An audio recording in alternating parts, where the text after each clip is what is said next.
Hi everyone, welcome. My name is Brittany and today I'm going to be showing you how to do some cedar weaving. And before I get started, I'd like to start this off with a brief land acknowledgement. And I'd like to say that I'm forever humble and grateful to be working on unceded, ancestral, and traditional lands of the Coast Salish people. And I'm also grateful for the Indigenous people of Turtle Island that have cared for these lands since time immemorial. I hold my hands up to resistance and stand with my Indigenous educators who are shaping our youth, our community, and our curriculum. I think before I get started, I think it's important to say why we're acknowledging the land. And Vowel, who's a Métis writer, scholar, and educator, unpacks the purpose of territorial land acknowledgement. Her website talks about moving beyond territorial land acknowledgement and asking hard questions that need to be done once we're aware of the Indigenous presence. It requires that we remain uncomfortable and making concrete, disruptive changes. So my relationship to the land is constantly developing and evolving as I grow as an educator, a mother, and an Indigenous woman. And it's vital that we do our land acknowledgement so that we don't let it be an empty statement that's just checked off of the things of Indigenous protocols and common practices. By acknowledging the land, you're situating yourself and acting as an ally to the land. So as we get started, I'm going to be talking about how to make cedar bark bracelets, and this is one that I've created in the past. And because cedar is very sacred and it is difficult to get your hands on, so if you're unable to work directly with cedar, you can use other materials such as cardboard or also reefs. So I've created this one with just with some reefs that we took from a pond, and it's really important when you are doing this to think of when you're collecting materials such as this, to think about only taking 1/3 of what you find. So if, for example, if you have 3 pieces of the tree, you only want to take 1/3 of that to leave the remaining pieces so that it's able to fully grow and continue to grow. So you might be aware of weaving, but you might not have heard of the terms warp and weft. So for warp, it's actually the strands running lengthways. And you can imagine when you're looking at this, you are looking at the lengthways strips, are the warp strips. And the weft is the pieces that go in and out, for example. Now, before you get started, there's some things that you need to do before you're able to create your cedar weaving bracelet. And first off, you want to start with soaking your cedar so that it's soft and easy to use.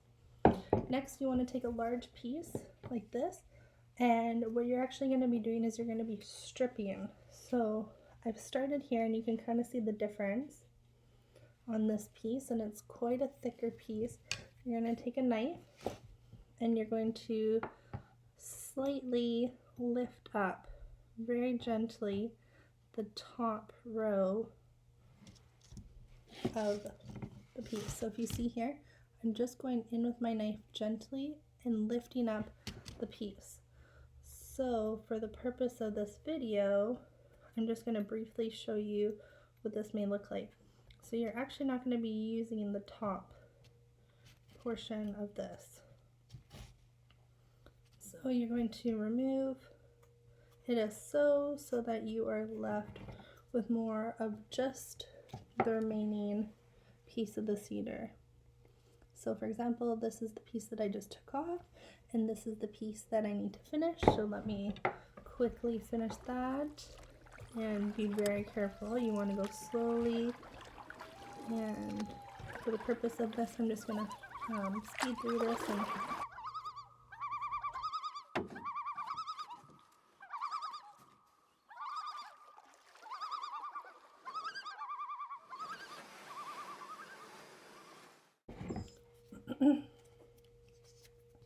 okay, great. So now that you have shaved off most of it, you can begin by measuring. So for the purpose of this, I've already taken a measurement of my daughter's wrist, and you can see that this is the length of her wrist, and you actually want the piece to go 2 times around. So think of it going around double. Okay, so you're going to take the bracelet,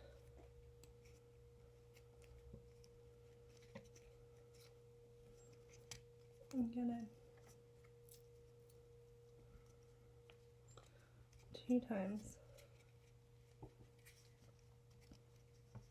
around,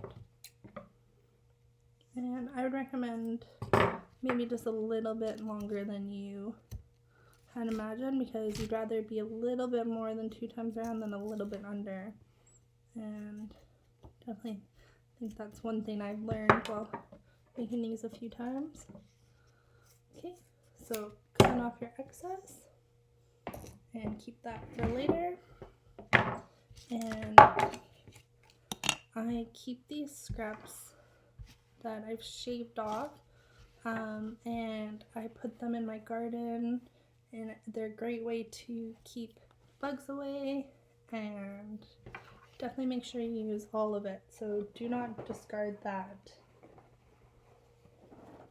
Okay, so take your piece of cedar like this, wrap it around like so, and then you're actually going to pinch with your paper clip. There we go. Clip it like so. So you're going to take your piece and clip it right here where the 1 time around measurement goes, and you are going to split these pieces.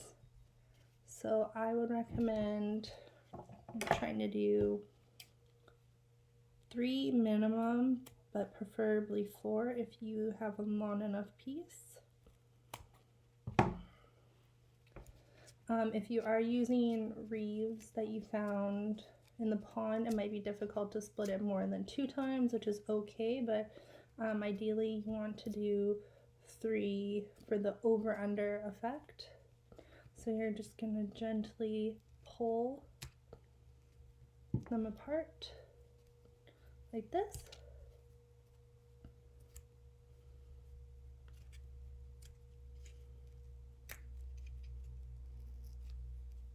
And I might even be able to do 5.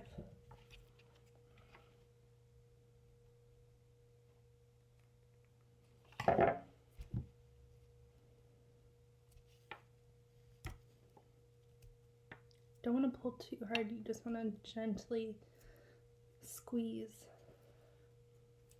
like this. And try to get it all the way down.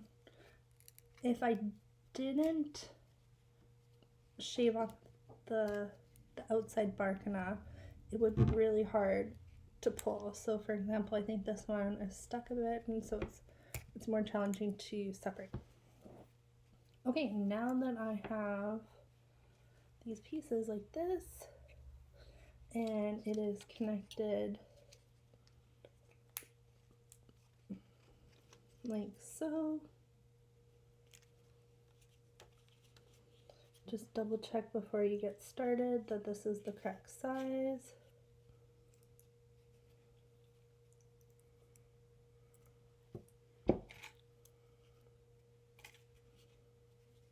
Okay. All right, so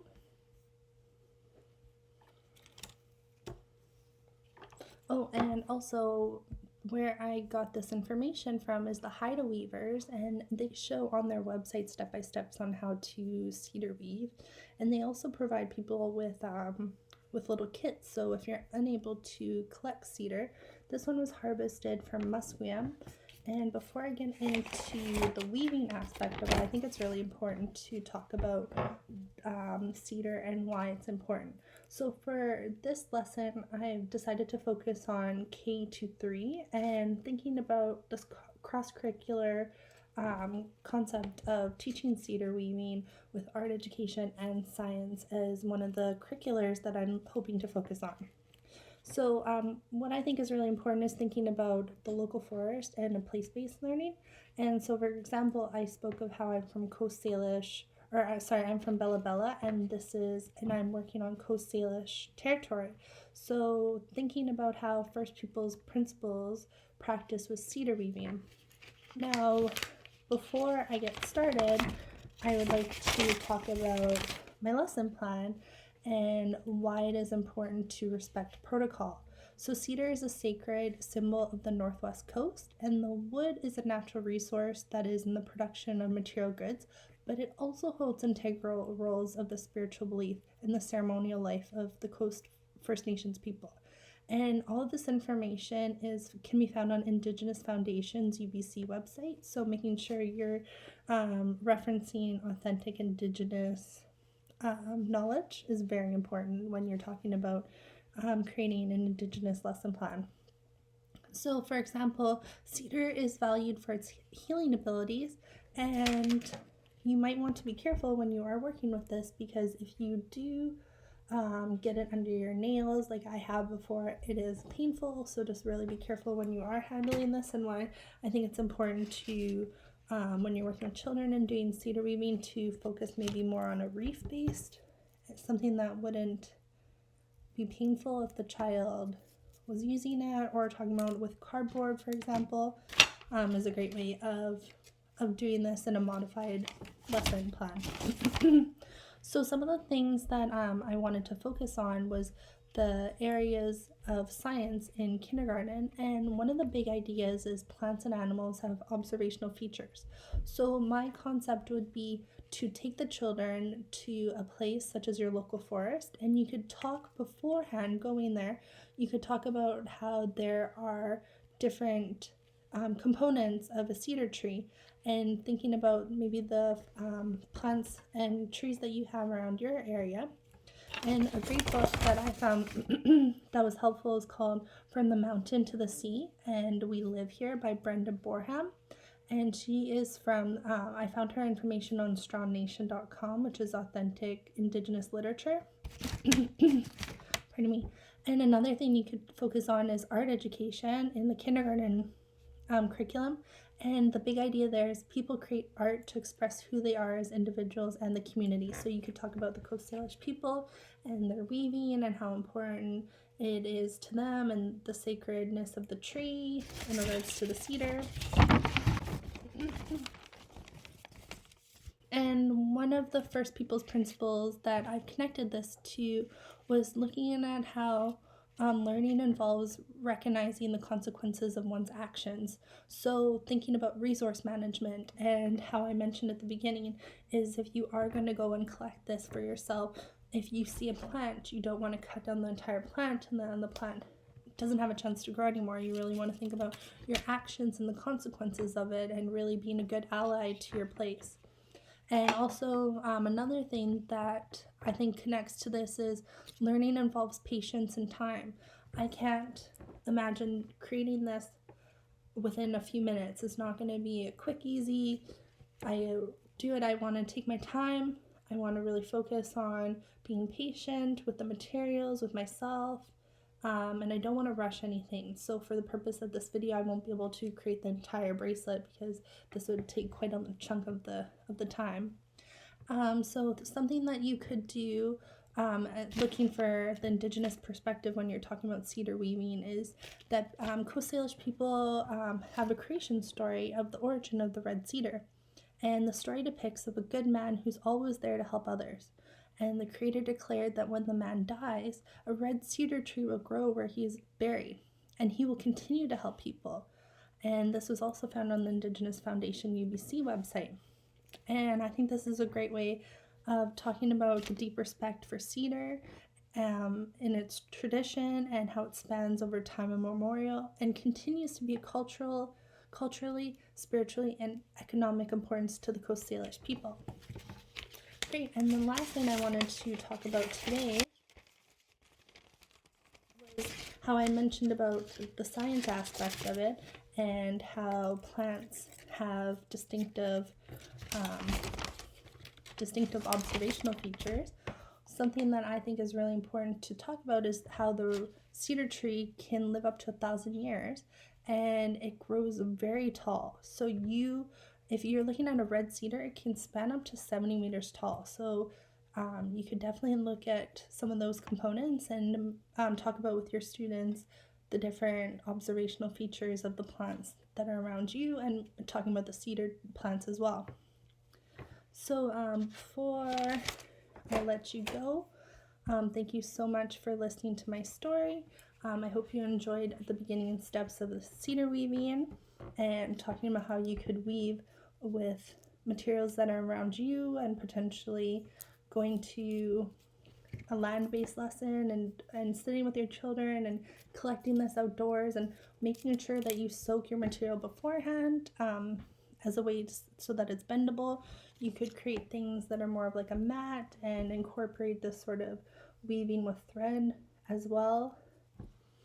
There's a lot of different things that you can do with cedar weaving. So for this, I just wanted to go over, remember the two things that I had spoken about at the beginning was the warp, is the strips that run lengthwise, and the weft, which is the strings that go in and out. And you can see here, in and out. Great. So thank you so much for listening. I hope you found this information enjoyable, and potentially you could use it with your classroom as well. Thank you so much. Take care. Bye-bye.